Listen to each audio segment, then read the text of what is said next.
Welcome to your next M2T educational channel. Dear students, class 12 biology reproduction in organism हम लोग study कर रहे हैं NCERT पॉइंट टू पॉइंट। सो अभी तक हम लोग NCERT पेज 5 का पैराग्राफ 1, 2 और 3 समझ चुके हैं। आज पैराग्राफ नंबर 4 समझेंगे। ये थोड़ा सा और इनहांस्ड है, चूंकि क्लास 12 स्टडी करते समय हम लोग क्लास 1 के टॉपिक देखेंगे, यानी सारे बेसिक कंसेप्ट क्लियर करते चलेंगे। चलिए पढ़ते हैं। पैराग्राफ 4 कहता है क्या? Asexual reproduction is common among single celled organism. Asexual reproduction is common among single celled organism. That is हम कह सकते हैं कि asexual reproduction is common in unicellular organism। Single cell के लिए लिखा है यूनिसेलुलर ऑर्गेनिज्म। यूनिसेलुलर ऑर्गेनिज्म समझ रहे हैं ना? वे ऑर्गेनिज्म जिनका पूरा बॉडी एक वेल डेवलप्ड सेल हो। पहले यूनिसेलुलर ऑर्गेनिज्म ही धरती पर डेवलप हुए। तो कहता है असेक्सुअल रिप्रोडक्शन किसमें कॉमन है? यूनिसेलुलर ऑर्गेनिज्म में कॉमन है ये। इसका मतलब ये नहीं, ऐसा नहीं है कि केवल यूनिसेलुलर ऑर्गेनिज्म में ही होता है, ये मल्टीसेलुलर ऑर्गेनिज्म में भी होता है, but commonly generally unicellular organism में देखने को मिलता है। तो ये क्लास 12 लेवल का एमसीक्यू या नीट का एमसीक्यू है कि असेक्सुअल रिप्रोडक्शन या mode of reproduction common in unicellular organism is, that is asexual reproduction. या पूछ सकता है asexual reproduction is common in unicellular organism, और यूनिसेलुलर सिंपल ऑर्गेनिज्म की बात हम करेंगे। चलिए, and plants and animals with relatively simple organisation. Common किसमें है? यूनिसेलुलर ऑर्गेनिज्म में। Plants and animal with simple organisation, तीन चीजों में कॉमन इन, किसमें कॉमन है? तो ये कॉमन है यूनिसेलुलर ऑर्गेनिज्म में। जितने भी यूनिसेलुलर ऑर्गेनिज्म होंगे उनमें असेक्सुअल रिप्रोडक्शन होगा। फिर कॉमन किसमें है? तो it is common in plants and common in multicellular organism, multicellular organism with simple organisation. Organisation complex नहीं हो, मीन्स सिंपल ऑर्गेनाइजेशन मतलब समझिए। ऑर्गेनाइजेशन में क्या होता है? देखिए, सबसे पहले सेल के बाद आ गया टिश्यू, ऑर्गेनाइजेशन ऑफ बॉडी है। टिश्यू के बाद आता है ऑर्गन मेनी ऑर्गन में organ system and organ system are capable to make human body of organism। तो अगर किसी बॉडी में इतना जटिल बॉडी स्ट्रक्चर है, कॉम्प्लेक्स स्ट्रक्चर है, कॉम्प्लेक्स ऑर्गेनाइजेशन है, तो इनमें असेक्सुअल रिप्रोडक्शन पॉसिबल नहीं है। जिनका बॉडी का स्ट्रक्चर कॉम्प्लेक्स है उनमें असेक्सुअल रिप्रोडक्शन पॉसिबल नहीं है। असेक्सुअल रिप्रोडक्शन उसी में पॉसिबल है जिनका बॉडी ऑर्गेनाइजेशन सिंपल है, मींस सेल लेवल तक है, ज्यादा से ज्यादा टिश्यू लेवल तक आ जाएगा, और सेल के अंदर ही साइट ऑफ एक्शन आएगा, यानी सेल ऑर्गेनल बनेगा। अगर उसमें ऑर्गन डेवलप हो जाता है या ऑर्गन सिस्टम आ जाता है तो उसमें असेक्सुअल रिप्रोडक्शन पॉसिबल नहीं है। यहाँ पर एक क्वेश्चन आ सकता है कि why is asexual reproduction not possible in complex multicellular organism. Complex multicellular organism या ह्यूमन में असेक्सुअल रिप्रोडक्शन क्यों नहीं पॉसिबल है? तो it is due to complexity of organisation of their body. उनके बॉडी में काफी सारे ऑर्गन्स है, बताइए क्या क्या रेप्लिकेट होगा, इतना तो पॉसिबल नहीं ना। आपका सेक्सुअल रिप्रोडक्शन के लिए क्या होना चाहिए? उनका रेप्लिकेशन होना चाहिए। उसमें माइटोटिक डिवीजन होना चाहिए। अब सारे के सारे ऑर्गन में माइटोसिस तो पॉसिबल है नहीं ना, जो आपको कॉम्प्लेक्स बॉडी स्ट्रक्चर में माइटोसिस पॉसिबल नहीं है। माइटोसिस पॉसिबल है सिंपल ऑर्गेनाइजेशन में, यानी सेलुलर ऑर्गेनिज्म पॉसिबल है, टिश्यू लेवल पर माइटोसिस पॉसिबल नहीं चाहिए। In protist and Monera, in protist and Monera the organism or the parent cell divides by mitosis into two to give rise to new individual। अब कह रहा है क्या कि असेक्सुअल रिप्रोडक्शन में खासकर टू इंडिविजुअल, ये बात कर रहा है बाइनरी फिजन की, बाइनरी फिजन की बात कर रहा है। तो पहले समझिए फिजन क्या होता है। Fission means splitting of body of organism in many parts.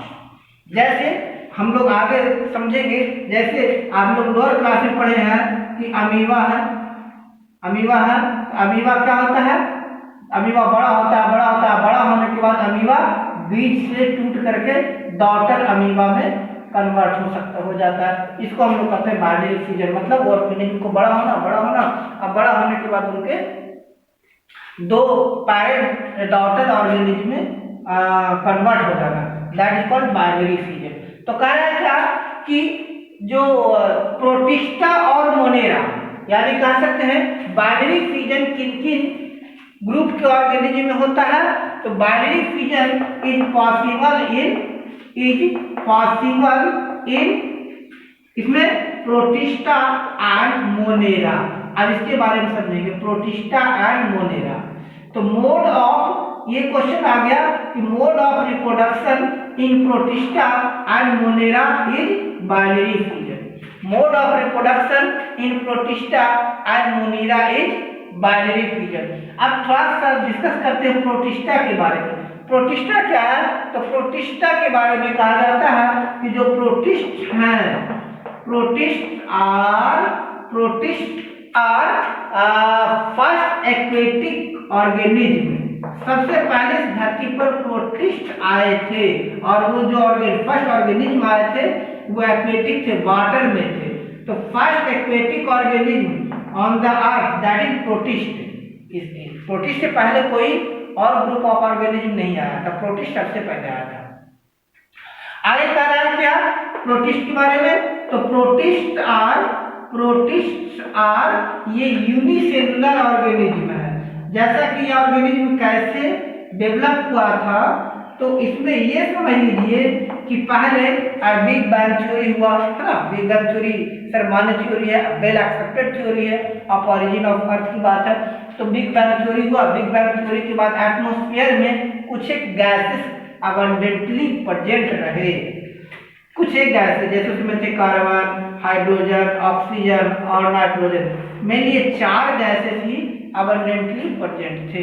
यही चारों गैस डिफरेंट क्लाइमेटिक कंडीशन, चूंकि टेम्परेचर वेरी किया, क्लाइमेट चेंज किया, उससे वाटर, तो हो सकता है कुछ ऐसी क्लाइमेटिक कंडीशन हुआ जिसके अभी रिसर्च चल रही है। तो उस क्लाइमेटिक कंडीशन पे ये गैसेस कंबाइन हुए और काफी तरह के ऑर्गेनिक कंपाउंड्स बनाए, काफी ऑर्गेनिक कंपाउंड्स बनाए। अभी इसकी एविडेंस इसलिए है कि जब ऑर्गेनिक कंपाउंड्स को डिसोसिएट किया गया है तो मेनली यही आ रहे हैं। खासकर नाइट्रोजन आ गया तो प्रोटीन बन गया, यानी जितने भी प्रोटीन है उसमें नाइट्रोजन एक मेन कंपाउंड है। कार्बन, हाइड्रोजन और ऑक्सीजन तो मेन ऑर्गेनिक कंपाउंड का मेन पार्ट है ना। हाइड्रोकार्बन जो कि आप केमिस्ट्री में 12th में 10th में पढ़े थे, और केमिस्ट्री भी सर पढ़ाएंगे नोमेनक्लेचर ऑफ कार्बन कंपाउंड। तो ये हम समझे ऑर्गेनिक कंपाउंड है, और ये ऑर्गेनिक कंपाउंड नाइट्रोजन के साथ मिल करके कुछ प्रोटीन्स का निर्माण किया और अलग अलग तरह के कॉम्प्लेक्स ऑर्गेनिक कंपाउंड बने। और यही ऑर्गेनिक कंपाउंड किसी स्पेसिफिक क्वांटिटी में एसोसिएट हुए, और एसोसिएट होकर पहले सेल ऑर्गेनल्स बनाए, अलग अलग ऑर्गेनल्स बने। और वही ऑर्गेनल्स कैसे बने? बस मॉलिक्यूल्स से बने हुए हैं। अगर सेल ऑर्गेनल्स की बात करते हैं, सेल ऑर्गेनल्स, माइटोकॉन्ड्रिया की बात कीजिए, आप 11th क्लास में पढ़े हैं, माइटोकॉन्ड्रिया की बात कीजिए, या फिर गोल्गी बॉडी की बात कीजिए, किसी भी चीज की बात कीजिए, तो सेंट्रोसोम की बात कीजिए, राइबोसोम की बात कीजिए, लाइसोसोम की बात कीजिए, आप या फिर सेल वॉल की बात कीजिए, सेल मेम्ब्रेन की बात कीजिए, they all are made up of protein and some specific other molecule. तो वही कहा, ये किसी स्पेसिफिक क्वांटिटी में एसोसिएट हुआ तो एक और यूनिसेलुलर ऑर्गेनिज्म को बनाया। जो सबसे पहले धरती पर ऑर्गेनिज्म आए थे वो प्रोटिस्टा आए थे। कुछ protista, some protists has cilia and flagella। कुछ प्रोटिस्ट में cilia and flagella होते हैं, क्यों? फॉर मूवमेंट के लिए। आगे कह रहा है क्या, अगर प्रोटिस्टा और मोनेरा की बात करते हैं तो प्रोटिस्टा और मोनेरा किसके द्वारा डिवीजन होते हैं? माइटोसिस के द्वारा, या कह सकते हैं इसमें बाइनरी फिजन होता है। तो इनमें दो आपको क्वेश्चन दे सकता है कि protista and Monera are reproduce through तो binary fission, cell division taking place in the body of Protista and Monera तो माइटोसिस। कई बार आपको बाइनरी फिजन ना दे करके माइटोसिस देगा, तो ये भी ध्यान रखना है कि protista and Monera are reproduced are divided by binary fission. अब बाइनरी फिजन क्या होता है? Sorry, by mitosis. अब माइटोसिस में क्या होता है? तो माइटोसिस में होता है क्रोमोसोम्स। माइटोसिस एक सेल डिवीजन है। आप सेल डिवीजन चैप्टर्स देखिए क्लास 11 का, है ना। सेल डिवीजन में माइटोसिस क्या होता है, और आपको मेड एंटिटी चैनल में भी मिलेगा। अभी नहीं बता, उसकी वीडियो भी बन रही है, 11th की पैरेलल वीडियोज आ रही है जिसमें आपको माइटोसिस को बड़े अच्छे ढंग से समझाया जाएगा। अभी वीडियो हमारा का रेट स्लो है और इसीलिए कि मैं इसमें काफ़ी सारे इंफॉर्मेशन ऐड करना चाहता हूँ, चाहे वो इंफॉर्मेशन आपको नीट का हो या और कुछ समझने में सुविधा हो। दैट्स वाई, क्योंकि मेरा ये प्रयास है कि मेरा जो वीडियो हो वो ही बच्चा देख और समझ ले जिसे बेसिक नॉलेज नहीं है। अभी लॉकडाउन चल रहा है, लॉकडाउन में जैसे कि आपको पता है कि क्लास 10 के बच्चों को प्रमोट कर दिया गया है, जनरल प्रमोशन दे दिया गया है, और अब ये स्कूल टीचर्स के हाथ में है। आपको जो स्कूल एग्जाम्स में इस आधार पर मार्क्स मिल रहे हैं। तो दैट्स वाई, अगर मान लीजिए कि कुछ बच्चे भी ऐसे हैं जिनकी बेसिक कमजोर है, वो अगर मेडिकल की तैयारी करना चाहते हैं, नीट की तैयारी करना चाहते हैं, तो फिर उन्हें समझ में नहीं आएगा कि बेसिक कंसेप्ट। दैट्स वाई हम इसको बेसिक कंसेप्ट लेकर चलने का प्रयास चल रहे हैं और आगे भी आपको देखने को मिलेगा। तो पहले माइटोसिस की बात करते हैं। Mitosis is a type of cell division in which chromosomes are replicated.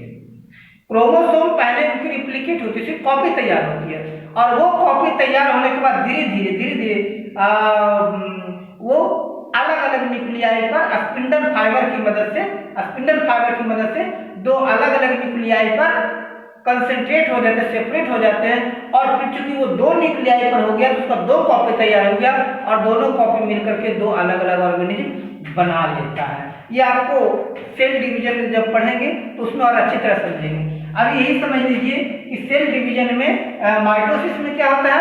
Mitosis में क्रोमोसोम्स रेप्लिकेट होता है, उसकी डुप्लीकेट कॉपी तैयार होती है। रेप्लिकेट होने के बाद दोनों कॉपी, ओरिजिनल और डुप्लीकेट, दो अलग अलग सेंटर्स पर की ओर मूव कर जाते हैं स्पिंडल फाइबर की मदद से, और उसके बाद वो दोनों मूव करने के बाद वो दो ऑर्गेनिज्म को जन्म देते हैं।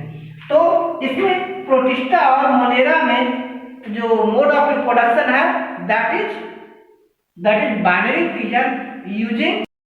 चलिए let us discuss binary fission of east.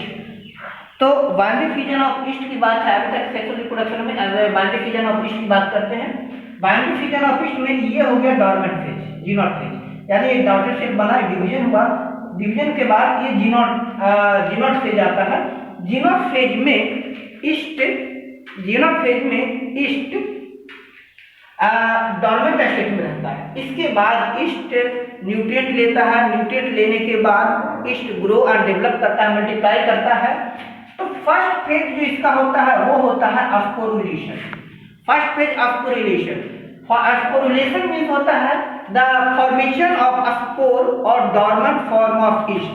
अब ये इसका स्पोरेशन होकर ये स्पोर्स बनता है, ईस्ट का डॉर्मेंट फेज में आ जाता है। इट मीन स्पोर क्या करता है, इनका जो जेनेटिक मटेरियल्स है, जेनेटिक मटेरियल्स को अनफेवरेबल कंडीशन में जेनेटिक मटेरियल्स को स्टोर कर लेता है, सो दैट इसका जेनेटिक मटेरियल डिस्ट्रॉय ना हो सके। सो इनका डिवीजन का, ईस्ट के सेल डिवीजन का फर्स्ट प्रोसेस हो गया स्पोरुलेशन, जिसमें स्पोर बनता है ताकि जेनेटिक मटेरियल को स्टोर किया जा सके। चलिए स्पोरुलेशन हो गया। अब स्पोरुलेशन के दौरान ही क्या करता है, स्पिंडल फाइबर होता है, स्पिंडल फाइबर इसका स्पिंडल फाइबर डिवाइड बनना शुरू हो जाता है, ठीक है। पोल्स इसका डुप्लीकेशन होता है स्पिंडल फाइबर का। देन इसके बाद आता है कैरियोकाइनेसिस। कैरियोकाइनेसिस स्टार्ट होता है। कैरियोकाइनेसिस से पहले न्यूक्लियस आपको सेंट्रल पार्ट यानी पार्ट यहाँ पर न्यूक्लियस का मूव कर देता है, माइग्रेट कर जाता है। पहले ईस्ट के बीच में रहता है, उसके बाद ये यहाँ पर मूव कर जाता है। अब न्यूक्लियस माइग्रेशन के बाद कैरियोकाइनेसिस स्टार्ट होता है, जिसमें सेल न्यूक्लियस डिवाइड होता है। ये 4 स्टेज का प्रोसेस है, जिसमें पहले होता है क्रोमोसोम डुप्लीकेशन, फिर क्रोमोसोम सेग्रीगेशन, यानी इसके बाद होता है स्पिंडल फाइबर बनता है। स्पिंडल फाइबर बनने के बाद सिस्टर क्रोमोसोम 2 अलग अलग पोल्स पर कंसंट्रेट हो जाता है। अब इसके बाद होता है, इसको कहते हैं क्रोमैटिक सेग्रेगेशन, क्रोमोसोमल सेग्रीगेशन। अब ये क्रोमोसोम सेग्रीगेशन होता है, ये आपको जो दिख रहा है स्पिंडल फाइबर को 2 अलग अलग पोल्स की ओर पुश ऑन कर देता है। एंड देन लास्ट में होता है साइटोकाइनेसिस मींस का साइटोप्लाज्म, जो ईस्ट का साइटोप्लाज्म है, ये 2 पार्ट में डिवाइड हो जाता है। जब साइटोकाइनेसिस होता है से साइटोप्लाज्म 2 पार्ट में डिवाइड हो जाता है, तो यहाँ पर एक कंस्ट्रक्शन आता है, और इस कंस्ट्रक्शन के बाद आपका ईस्ट 2 अलग अलग डॉटर ईस्ट में डिवाइड हो जाता है। डॉटर ईस्ट में डिवाइड होने के बाद फिर ये चला जाता है ग्रोथ फेज में, ये ग्रो करता है, और इस तरह से इसका साइक्लिक डिवीजन शुरू हो जाए, डिवीजन चलता रहता है कंटिन्यूअसली। दिस वन डिवीजन और this one let us discuss. आइए समझते हैं बाइनरी फिजन इन अमीबा। तो CPMT 2003 में क्वेश्चन आया था कि binary fission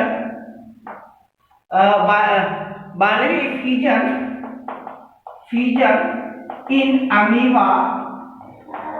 amoeba is a type of.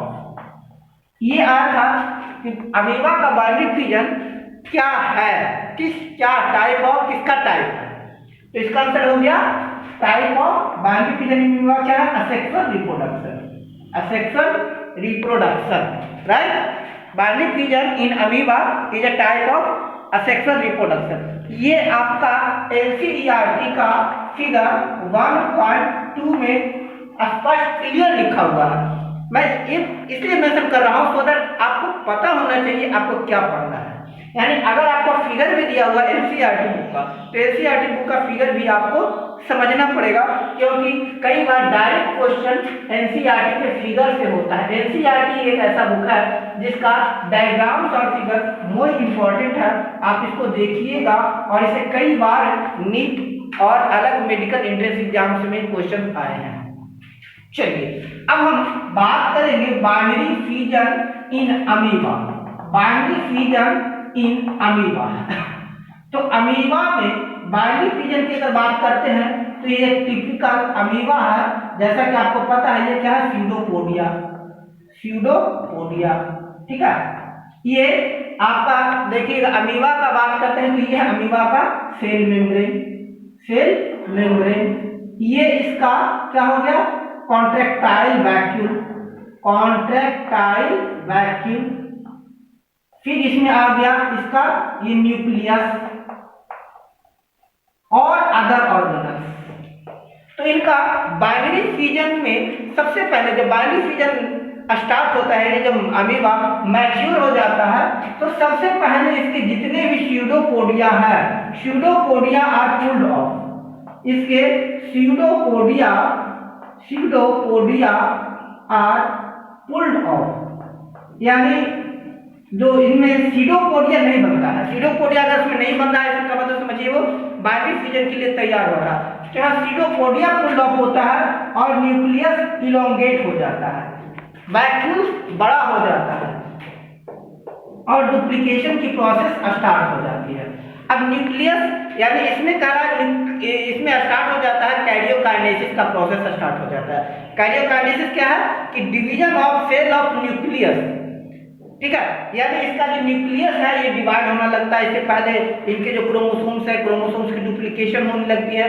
Chromosome duplication होने के बाद ये धीरे धीरे दूसरे पोल्स की ओर अट्रैक्ट होने लगता है। इसका अमीबा के सेल डिवीजन का, अमीबा के बाइनरी फ्यूजन का फर्स्ट प्रोसेस होता है कैरियोकाइनेसिस। फर्स्ट प्रोसेस कैरियोकाइनेसिस, जिसमें न्यूक्लियस डिवीजन के लिए तैयार होता है, सेल डिवीजन के लिए तैयार होता है, ये इलोंगेट हो जाता है और उस दौरान इसका सीडोपोडिया क्या हो जाता है, पुल्ड इन, खींच लिया जाता है अंदर। अब क्या होगा, इसका अगला प्रोसेस स्टार्ट हुआ और अब ये न्यूक्लियस डिवाइड हो गया। न्यूक्लियस डिवाइड होने के बाद ये आपको पता है क्या, स्पिंडल फाइबर, स्पिंडल फाइबर की मदद से ये दो अलग अलग पोल्स की ओर पुल्ड ऑफ कर दिया गया। ये क्या है आपका कॉन्ट्रैक्टाइल वैक्यूल, ये भी डिवाइड हो गया उससे पहले। ये क्या है डॉटर न्यूक्लियाई, डॉटर न्यूक्लियाई, और ये क्या बन गया स्पिंडल फाइबर, ठीक है, स्पिंडल फाइबर। तो कैरियोकाइनेसिस, जब कैरियोकाइनेसिस होता है, कैरियोकाइनेसिस के बाद इनका न्यूक्लियस जब दो पार्ट में डिवाइड हो जाता है तो फिर स्पिंडल फाइबर डेवलप होता है। जो कि आपको पता है कैरियोकाइनेसिस क्या है, 4 स्टेज का प्रोसेस है। लास्ट स्टेज में क्या होता है, इसमें स्पिंडल फाइबर बनता है, स्पिंडल फाइबर से ये दो अलग अलग पोल्स की उसको धकेल दिया जाता है, पुश ऑफ कर दिया जाता है। इसके बाद फिर अब नेक्स्ट प्रोसेस होता है। नेक्स्ट प्रोसेस में इनका जो नेक्स्ट प्रोसेस है इसमें होता है दैट इज कॉल्ड साइटोकाइनेसिस। अभी साइटोकाइनेसिस हो गया, यानी अब ये क्या हो गया, ये अमीबा कुछ इस तरह का शेप ले लिया, ये कंस्ट्रक्शन बन गया। इसमें आपका न्यूक्लियस आ गया, कॉन्ट्रैक्टाइल वैक्यूल हो गया, अदर पार्ट आ गया, न्यूक्लियस है, कॉन्ट्रैक्टाइल वैक्यूल है, अदर पार्ट आ गया इसमें। अब इसमें ये आपको साइटोप्लाज्म भी आ गया, साइटोप्लाज्म डिवाइड हो गया, साइटोकाइनेसिस हो गया। Cytokinesis means division of cytoplasm, cytokinesis means division of cytoplasm. तो साइटोकाइनेसिस हुआ, इसी का साइटोप्लाज्म आ गया, ये हो गया आपका न्यूक्लियस, ये हो गया कॉन्ट्रैक्टाइल वैक्यूल। यहाँ भी न्यूक्लियस, कॉन्ट्रैक्टाइल वैक्यूल और साइटोप्लाज्म जब हो गया तो यहाँ पर एक कंस्ट्रक्शन बना, यानी इस फेज में साइटोकाइनेसिस के फेज में, साइटोकाइनेसिस फेज में अब ये स्पिंडल फाइबर बन गया। और जब साइटोकाइनेसिस हो गया, इट मींस जब इसका साइटोप्लाज्म डिवाइड हो गया तो ये डॉटर न्यूक्लियाई ये स्ट्रक्चर और सिकुड़ गया और ये फिर दो अलग अलग डॉटर न्यूक्लियाई में डिवाइड हो गया। इस तरह से हम देखें अमीबा में भी किस तरह से बाइनरी फ्यूजन होता है। क्लियर? तो आज के क्लास में हम लोग समझे अमीबा में बाइनरी फ्यूजन। आपका जो एनसीईआरटी बुक का फिगर 1.2 जिसमें आपको दिया हुआ है अमीबा और ईस्ट का बाइनरी फ्यूजन।